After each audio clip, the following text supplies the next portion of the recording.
You're such a bad husband. Getting frisky on your wedding day? Because this is the best way to calm my nerves. The day of my wedding. When I peeked into the dressing room, Kevin and Sarah were tangled up, wearing absolutely nothing. This is such a pain. Who cares about Anna's show-off wedding? You're so mean. What kind of the groom says that?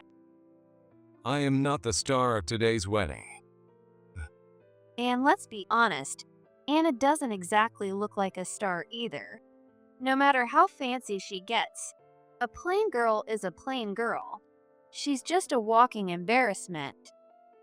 I was the only one caught up in the excitement of this wedding. My heart, which had been racing just moments ago, suddenly fell silent. Sarah looks way more fitting in this scandalous state than in her white dress. Fine. Let's make them today's real stars. I'm Anna Miller, 32 years old. After dating Kevin for a year after meeting him at a party, he finally proposed to me. Not in some dreamy scenario with a diamond engagement ring at a fancy restaurant, just our usual diner. His name is Kevin. We've always had an easygoing relationship. We toasted with our beers as he said, "Here's to our future." Though he proposed, we didn't rush into marriage. He respected my wish for a simple, small wedding, and we scheduled it for a year later. Going to different bridal fairs at venues became fresh and exciting dates. Every time someone called us, the bride and groom, it felt ticklish, and we'd exchange little smiles. I'd heard this before, but weddings really don't just happen overnight. Yeah, I thought a year away sounded like forever, but it actually makes sense. Right. And can you believe those price tags are actually real? There was a reason the wedding was set a year out. Okay, here's this month's payment. Thanks. Got it. All set. I handed $800 to Kevin. Kevin quickly counted the bills and tucked the money into his pocket. This was part of the wedding fund for a year later. We each put in $800 per month, planning to save about $20,000 over a year. I left the management to Kevin. Although $800 a month was a significant amount, we could do it since we both lived with our parents. So, by the way, which venue do you think looks good? Isn't your mom's place the best option? Actually, my mom works at a wedding venue. I was worried Kevin might feel uncomfortable with it being her workplace, but he was the one who insisted. The venue's fantastic, and honestly, getting some perks because it's family is a huge help. That was very like Kevin, practical and level-headed. Our wedding preparations were progressing smoothly.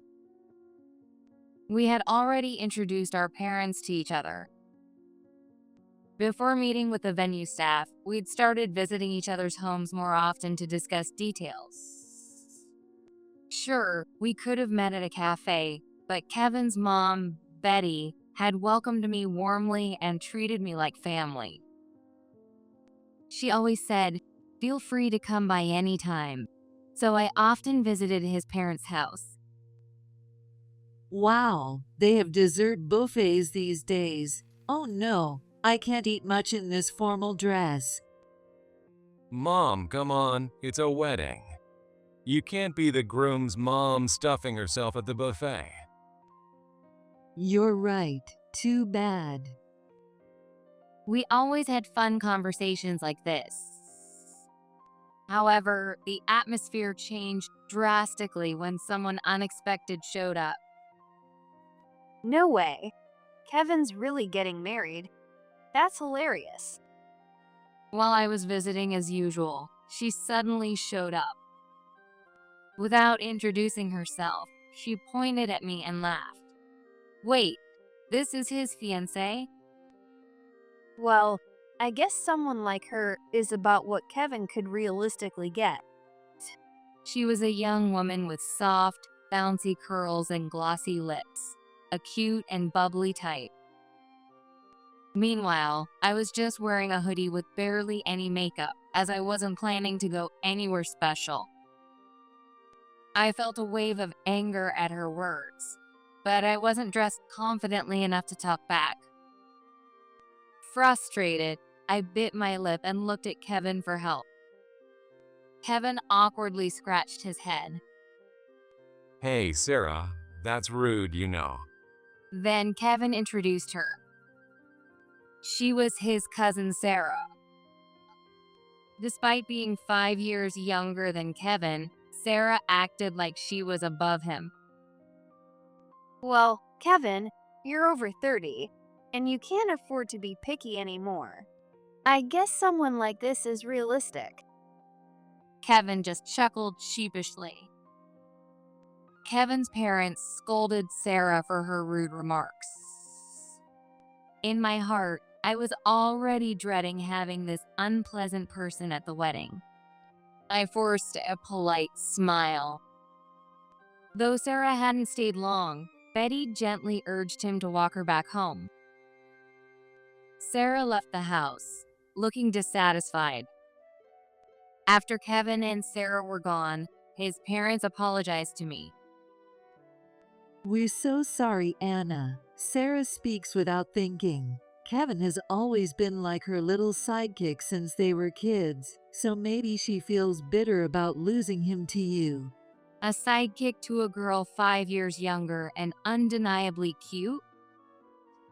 Is the reason Kevin didn't stand up for me because he can't defy his leader? How ridiculous for a grown man.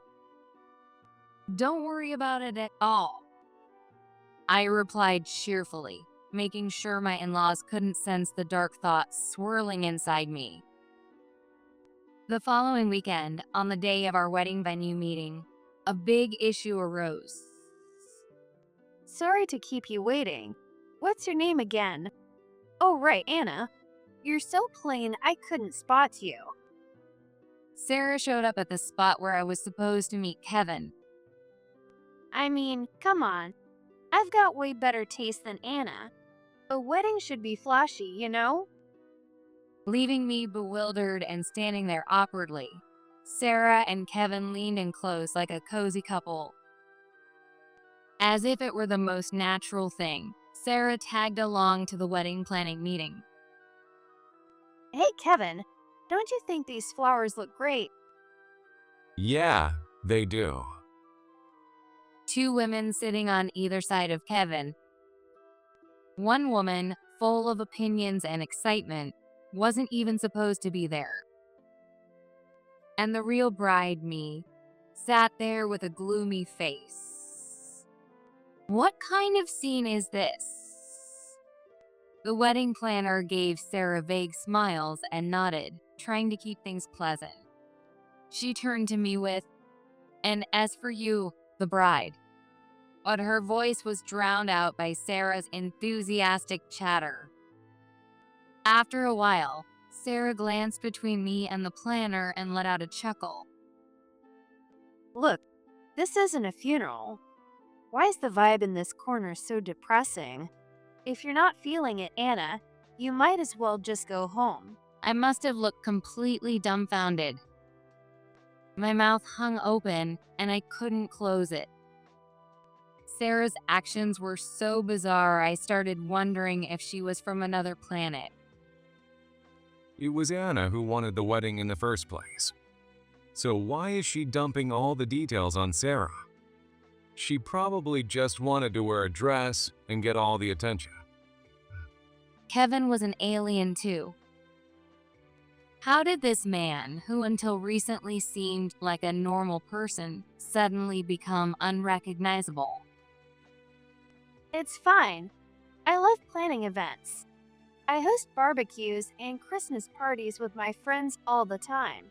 Leave the wedding planning to me. You're the best, Sarah. I knew I could count on you. Of course. At this rate, my wedding was going to become Sarah's. No, this can't happen. I wanted to scream, but no sound came out. The more panicked I became, the tighter my throat felt.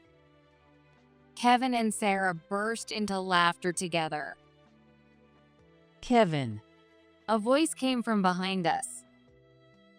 Calm and deliberate, not loud, but it cut through the air clearly.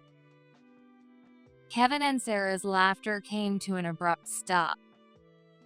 When I turned around, my mom was there. Kevin, who is this young lady? She almost looks like the bride. Kevin immediately pushed Sarah away. He dramatically wrapped his arm around mine and gave my mom a smile. Excuse me, but you're disturbing the other couples here. Could you please keep it down a little more? Oh, well, sorry. Thank you. Now your guest will be leaving, right? What? Yeah.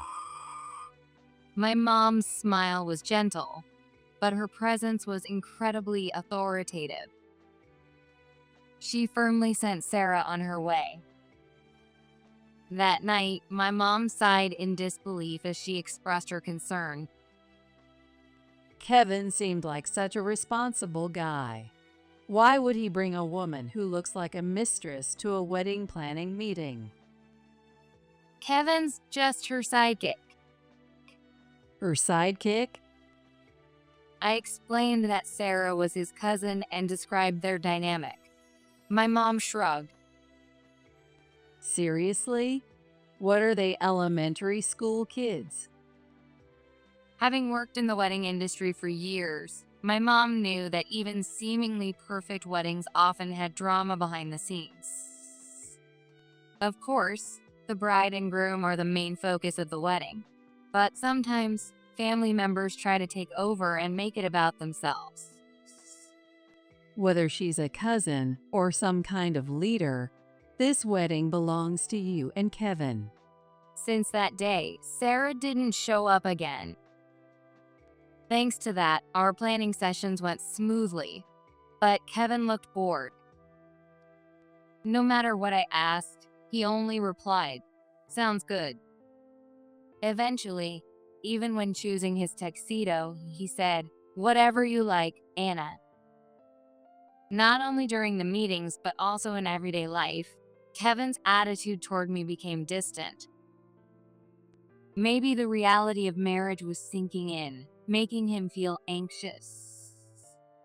Maybe we were both just experiencing pre-wedding jitters. My mom once told me, "A lot of couples argue before the wedding. It's only natural because our lives were about to change drastically." We probably had to get over these little hills to truly become a married couple. After several arguments and reconciliations, a year flew by. Finally, our wedding day arrived. Man, I'm nervous.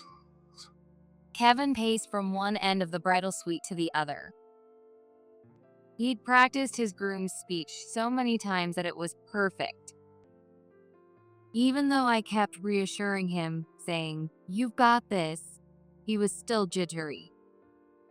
We both smiled wryly at each other. At that moment, the door swung open without a knock. Hello. Where's the bride and groom? My face froze instantly. It was Sarah. Oh, there you are. You guys haven't done your makeup or changed yet. You're so plain, I almost didn't notice. Sarah laughed as she spoke, wearing a pure white dress.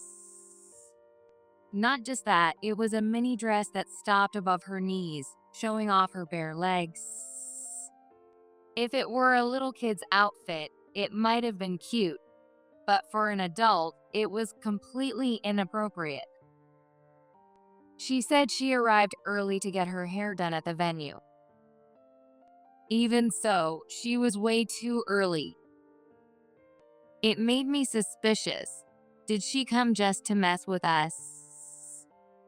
Hey, isn't my dress cute? I bet I look more like the bride than you. I didn't want to let her ruin this special day. I forced a dry laugh and tried to brush it off. Soon, it was time for my hair and makeup. The staff gently asked Sarah to leave the room, and she did. I let out a relieved breath and sat down in front of the large mirror. But even as I got my makeup done, Kevin was nowhere to be seen. Since he'd been so nervous, I figured he was probably pacing around in the lobby. Once my hair and makeup were finished, I stepped out to look for him. It wasn't time for the guests to arrive yet, so only staff members were in the lobby. Maybe he's in the garden? The restroom? I thought as I walked down the hallway. When I reached the relatives' waiting room, I paused. The bride and groom's room was bright and entirely white. It was luxurious, with a bed and even a bathroom in the back. Kevin and I had joked before. When would we ever use this? We're not staying overnight. In contrast, the relatives' waiting room had a calm atmosphere, with brown tones throughout. Something about the relatives' room caught my attention, so I quietly opened the door. The first thing I noticed was the counter, where drinks for the guests would soon be placed. The room extended further, with a second section containing large, comfortable sofas. During our tour of the venue, Kevin had said, I like this room better than the bridal suite. These huge sofas are comfy enough to sleep on. Just as I thought, I heard a noise coming from the back. But it was strange. A soft, high-pitched sound, almost like a kitten's meow, echoed through the room. Then, the sofa creaked unnaturally. My heart pounded so hard it felt like it would burst. Then I heard Sarah's voice through the thin wall. You're such a bad husband. Getting frisky on your wedding day? I didn't need to see to know what kind of indecent thing she was doing. However, the man with her must be someone I didn't know. I silently begged that it was. This is the best way to relax. Then I heard a voice I couldn't mistake for anyone else's. It was Kevin's voice. My legs gave out and I crumpled to the floor. In a daze, I peeked into the next room. There was no mistake. Kevin and Sarah were tangled together, completely undressed. Kevin buried his face in Sarah's chest and murmured, one more time. Oh, is that really okay? Should the groom be doing this right now? My prep takes like 10 minutes. It's fine. I couldn't care less about Anna's braggy little wedding. You're so mean. What kind of the groom says that? I am not the star of today's wedding. And let's be hones, Anna doesn't even look like one. No matter how much she dolls herself up, plain is plain. She's just a walking embarrassment. Was I the only one caught up in the excitement of this wedding? The pounding of my heart suddenly quieted. As my mind cleared, I felt a wave of hatred toward the two of them, entwined without a care, still undressed. Sarah looked far more fitting in this scandalous state than in her white dress. Fine, if they want attention so badly, I'll make them today's stars. When I stepped out of the waiting room, my mom hurried toward me, her face pale. I will never forget them. When I said that firmly, my mom nodded resolutely. 20 minutes later, What the? Kevin was trying to force open the door to the relative's room. But there was no way it would open. I'd borrowed the key from my mom and locked them inside. I even added a support bar for good measure. Hey, is anyone out there? The door won't open. Kevin pounded on the door, calling for help. He had no clue what was happening outside. "What are you doing in there?"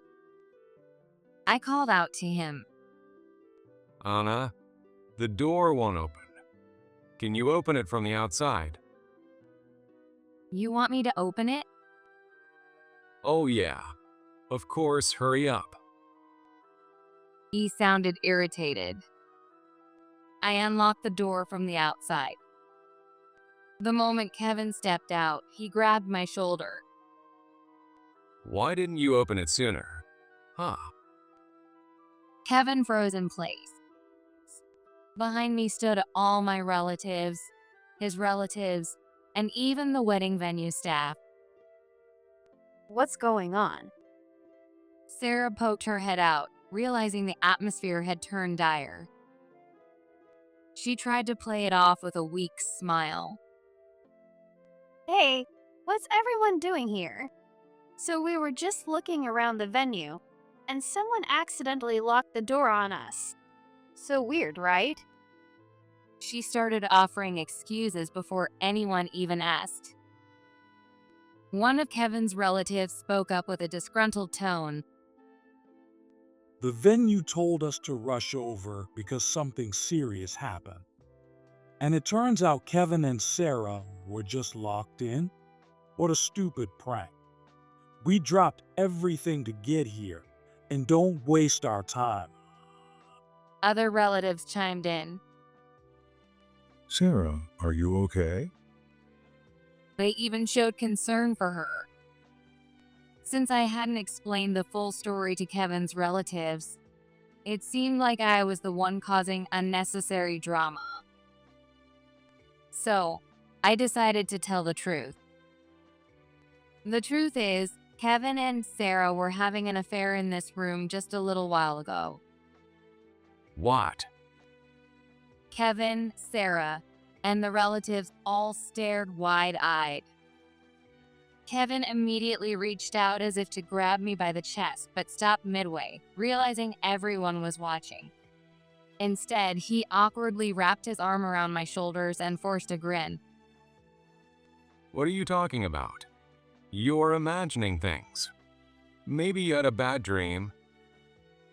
His mouth was smiling, but his eyes glared at me, screaming, "Keep your mouth shut."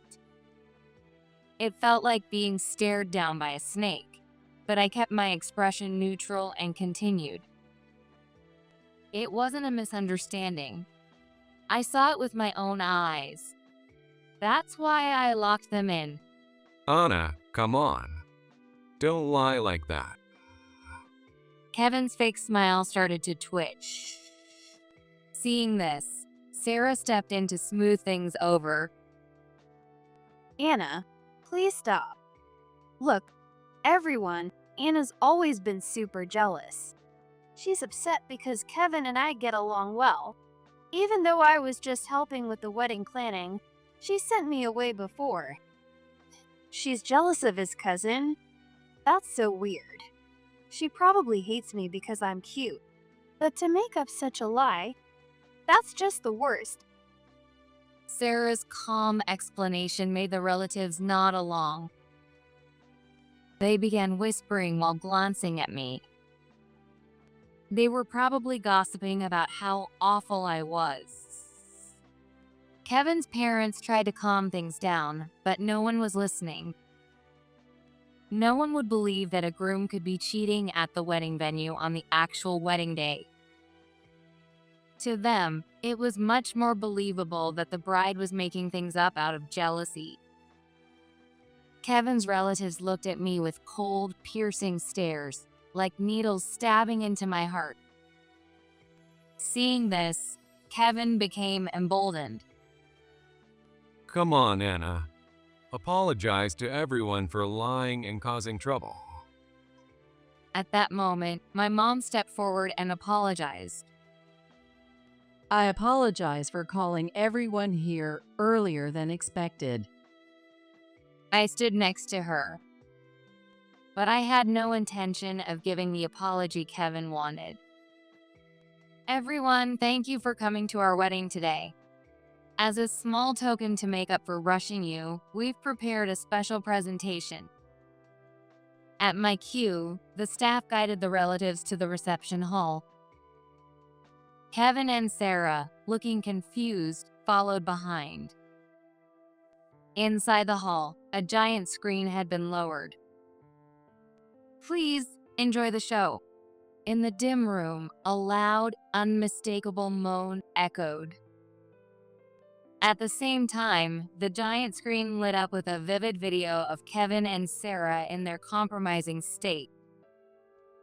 Screams erupted from all around the room.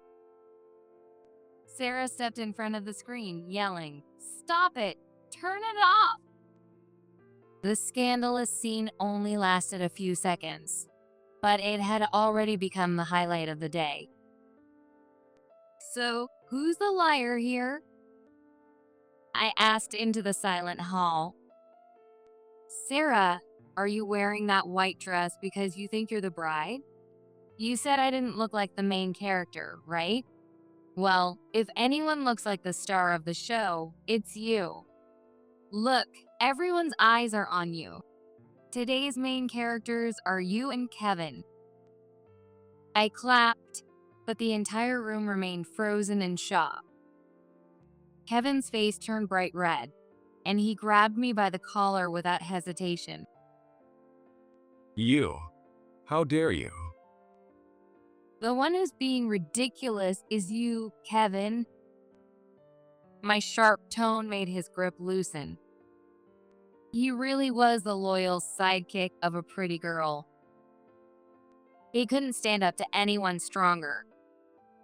What an incredibly weak person he was.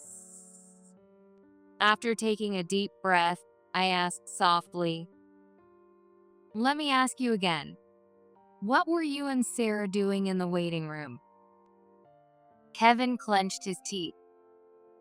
This video, how, why? There weren't any hidden cameras planted by the venue. The answer was simple. I recorded it on my phone, What? and I sent it to my mom. My mom waved her phone in the air. If I had confronted them alone, Sarah's manipulative charm might have made it easy for her to weasel out of it. So I secretly recorded them and immediately sent the video to my mom. My mom took swift action. Having worked at the venue for years, she had risen from planner to manager and had an exceptional ability to coordinate the staff. She quickly ordered them to lock Kevin inside, gather the relatives, and set up the video on the screen. Neither my mom nor I wanted to show the video publicly. It was our last resort. It was only to be used if Kevin and Sarah refused to confess. You can't just record and humiliate us like this. You'll pay for this. Kevin, with tears in his eyes, tried desperately to sound tough. Just then, Betty stepped forward and slapped him across the face. Enough. In fact, we had sent the video to his parents too. They never expected to see their son in such a disgraceful state on what was supposed to be his big day. I thought they might try to defend him. But instead, they said, Let's gather the relatives and confront them in front of everyone. That's how my mom and I decided to act. Kevin and Sarah were family. Because of that, Kevin's parents made the painful decision not to sweep this under the rug. My mom betrayed me. Kevin staggered backward. He clutched his chest like he was about to start hyperventilating. You're the one who betrayed us, Kevin. Betty shouted through tears. Kevin's sobs grew louder. Everyone frowned and looked down at him from a distance with contempt. Amid the chaos, the other main character was trying to quietly slip away from the crowd. But it was impossible for Sarah in her stark white dress to go unnoticed. She was immediately caught by a middle-aged relative nearby. Let go of me. Don't touch me. Sarah resisted, her head hanging low. The man holding her pleaded. Tell me it's not true. You didn't cheat with Kevin, right? You love me, don't you? Then another man, realizing the situation, shouted, So you were messing around with someone else too? Sarah kept her head down and didn't respond. It turned out Kevin wasn't her only affair partner. It was hard to believe she'd been involved with 3 of her own relatives. Kevin stopped crying and shouted at the men furiously. I was special. I gave her $800 every month. Sarah swayed on her feet before collapsing. It seemed Kevin had just said the one thing he should never have revealed. That confession opened the floodgates. The other 2 men admitted they'd also been giving Sarah money. In the end, Sarah's true goal was money. Kevin and the men, who moments ago were rivals for Sarah's affection, suddenly banded together. You said I was the only one. You tricked me. Sarah had become their common enemy. Surrounded by furious men closing in, Sarah's whole body trembled. Help me. To my surprise, Sarah's eyes locked with mine. Her relatives were all glaring at her with frightening expressions, so even her own parents didn't seem like an option for her to turn to. In this situation, she couldn't even meet their gaze. Attention seeker Sarah, everyone's watching you now. Aren't you happy? Sarah's face turned pale, her eyes rolled back, and she fainted. Kevin grabbed her limp arm and shouted, Sarah, we're not done talking. You cheater. I stepped forward and gently patted Kevin's shoulder. We're not done talking, cheater. Blaming his affair partner for cheating. It felt like some kind of comedy skit. Kevin really had no idea what kind of position he was in. The excitement drained from Kevin's face in an instant. No, you've got it wrong. It wasn't an affair. I don't even like Sarah. I love you, Anna. It was more like visiting a professional. I was just paying Sarah.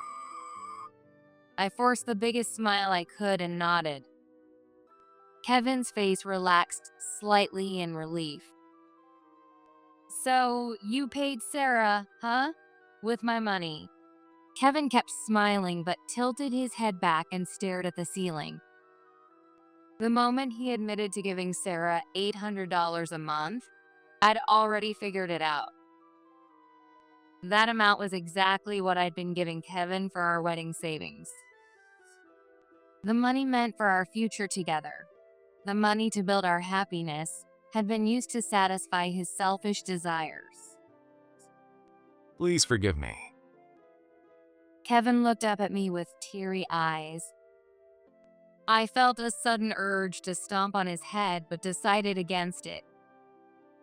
I didn't want to dirty my shoe. The wedding was officially canceled. Since most of the guests were relatives, they were sent home after the incident. Of course, my engagement to Kevin was also over. Thankfully, we hadn't registered the marriage yet. Well, here. Even though I wanted nothing more to do with him, Kevin came to see me, holding something. Even though the wedding was canceled, we still have to pay the fees. Isn't that a scam? Can't you get your mom to do something? He handed me a bill for about $20,000. It was the full amount due since it was already the wedding day, completely expected. We can use our joint savings to cover it, I said gently on purpose. Well, most of the guests were relatives, so we were expecting to make a profit from the wedding gifts. I didn't think we'd need to save money. So you spend it all on Sarah. To Sarah, Kevin was someone she'd never considered dating under normal circumstances. But knowing he was about to marry someone else probably made her crave the attention. Kevin had eventually admitted that Sarah had been the one to seduce him. Are you really going to marry someone that plain? Your life's going to be so boring. If you at least had money, you could have fun with cute girls like me. Those words had prompted him to pull out the $800 he had in his pocket and hand it to her. After that, their relationship, both financial and physical, continued. Anna, you're the one who ruined the wedding. You should pay for it. Fury bubbled up inside me, and I opened my mouth to retort. But before I could say anything, Kevin disappeared from my line of sight. To my surprise, Kevin was blown away by his dad and fell to the ground. Kevin's parents had apparently followed him because they'd become suspicious of his secret outings. It was Kevin who ruined everything. Daddy shouted, voicing exactly how I felt. Kevin's parents apologized to me profusely. Kevin was dragged away by his dad. Afterward, through a lawyer, I filed for compensation from both Kevin and Sarah. Apparently, Sarah had been the family's beloved darling. Her parents doted on her. Even after what she'd done, they might have been willing to cover her mess with money. But after the disgrace she brought on their family on the wedding day, even her parents seemed to give up on her. Kevin's parents later told me that neither of them had any savings, and they had to borrow money to pay me the settlement. They were also kicked out of their family homes. Kevin, who had never lived alone before, began to reek of neglect and spiraled into paranoia. A mutual friend told me he quit his job saying, "Everyone at work hates me." Meanwhile, Sarah was couch surfing at different friends' places but kept bad-mouthing me wherever she went, making people distance themselves from her. Soon, she would have nowhere left to go. Now that our engagement was broken off, Kevin and Sarah could date openly, but I heard they spent most of their time blaming each other. Kevin and Sarah's misery wasn't anyone else's fault. It was their own doing. Time passed after the chaos, and I was finally living in peace again. My life is over. I still felt sad sometimes when I thought about how my dream wedding had crumbled. What are you talking about? My mom smacked me on the back. 30's still young. Sure, if you just sit at home moping, your life will feel over. But if you step outside, you'll find new happiness everywhere. Where is it, though? Well, the top of Mount Whitney, or maybe the Sahara Desert. That's way too far. Really? Let's go together. We both burst into laughter. My mom was right, and my happiness had to be out there somewhere. She suggested we go to a resort trip this weekend. Maybe she just wanted an excuse to travel with me. No matter where you go, or what mistakes you make, you'll always have a home to come back to. My mom murmured this softly as she started packing for the trip. She was always strong and dependable. It hit me then. I was still being protected by my mom. I haven't given up on my dream of marriage. I'll build my happy family, and I'll become a mom as amazing as mine.